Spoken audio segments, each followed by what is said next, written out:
Are you finding it difficult to close deals even though you know the buyer has a problem and they even know that there's a solution to solve all of it? Then what you need to do is increase what we call the gap. Hi, my name is Will and I make selling simple. If you want to grab a free copy of our book, Selling Made Simple, the aptly named Selling Made Simple, head over to salesman.com/book and grab your copy today. Now, large, complex B2B deals often get stuck and the buyer knows they've got a problem, but they don't move forward to solve it because the gap between their current reality and their future reality is just not wide enough. That leads us to be a lack of urgency in the deal. What we've got to do is separate these two realities. That creates lots of urgency, and then we can help them move from one side or the other with our product or service. The reason these deals stall when there isn't a gap between the buyer's current reality and the future reality is that there is an actual decent amount of work that the buyer's got to do to go from status quo. They've got to take some action before they get all the benefit and the reduction in pain from working with us as a vendor, as a consultant, as a product supplier, whatever we are doing to solve the buyer's problem. For a simple analogy, I might be willing to pay $50,000 for a car when I don't have one to get from A to B, to get from my home to the office, because that is very important and valuable to me. So that is a big gap. But then the gap between a average priced car and an expensive one isn't so big because I'm just going to travel in a little bit more luxury. Maybe I travel with a bit more self-esteem because I'm driving a Porsche rather than a Ford, but I'm still getting from point A to B. So there's going to be less urgency to spend that little bit more to go in that more luxurious German Audi, Ferrari, Porsche, whatever it is. Now, how do you know if you're facing this problem of a small gap that you need to enlarge to get a deal done? Well, you're going to find the buyer's going to give you objections like, they're going to turn around and say, well, I just don't think this is a big issue for us. Even though you know it's important that they solve this problem, they might turn around and say, hey, I just don't have the time to get this done, which tells you that you're not at the top of their priority list.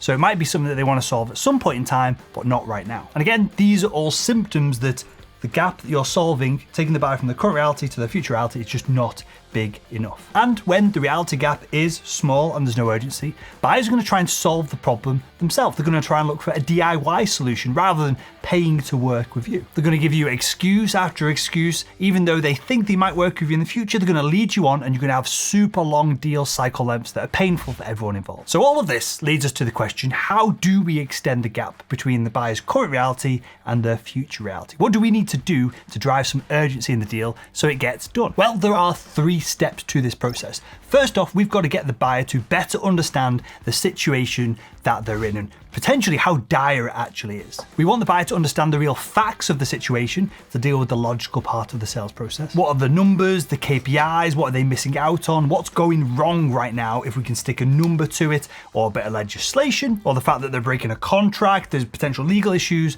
What is it that we can identify from a factual perspective that's going to get them slightly nervous about the situation that they're currently in? Then we want to take those facts and add on a layer of impact. What do those facts mean for the buyer in the not too distant future? What do those facts mean for the buyer in 1 week, 3 weeks, 6 months from now if they don't take action? So that is the facts of the buyer's current reality. That's the impact if they don't take action and they stay in that current reality. We now need to layer on the emotional side of things. How are they going to feel if they stay where they are? Is this causing stress? Are they working too many hours? Are they not seeing their kids because they're in the office all day? Are there the potential legal ramifications that will lead to more stress and more pressure further down the line if they stay where they are? So that's the first step, understanding the buyer's current reality, relaying it to them and making sure that they comprehend where they are right now and not allowing them to sit in this ignorant bliss that, well, maybe everything's going to be okay. We need to get real with them. Step number 2, we need the buyer to better understand the bigger, brighter, bolder potential future reality if they work with us. What would the facts look like? What would the impact look like? What would the emotions look like if they solve this problem and they could move on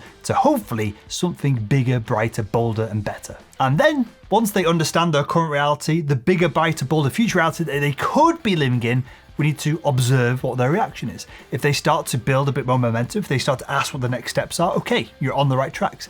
If, well, frankly, they're still not asked, then we need to widen these 2 gaps and go deeper and deeper with our questioning until we start to get those questions of, hey, what are the next steps? What does this cost? How do we move forward with this? The goal here is to get the buyer to understand that they're not just buying a product, a service, some consulting, whatever it is you offer. What they're getting is a transformation from where they are right now to where they want to be, in fact, where they need to be to make progress. And this is always B2B sales, right, on this channel, where they need to be for their business to thrive and survive. And all we do is keep making this loop over and over and over again until they become either excited or slightly stressed about the fact that they are stuck in a rut and they need to make progress. So that's how to drive more urgency in your deals. That's how to get more B2B sales done, especially when they are somewhat complex. And if you enjoyed this video, why not click the video that's on the screen right now and continue making selling simple.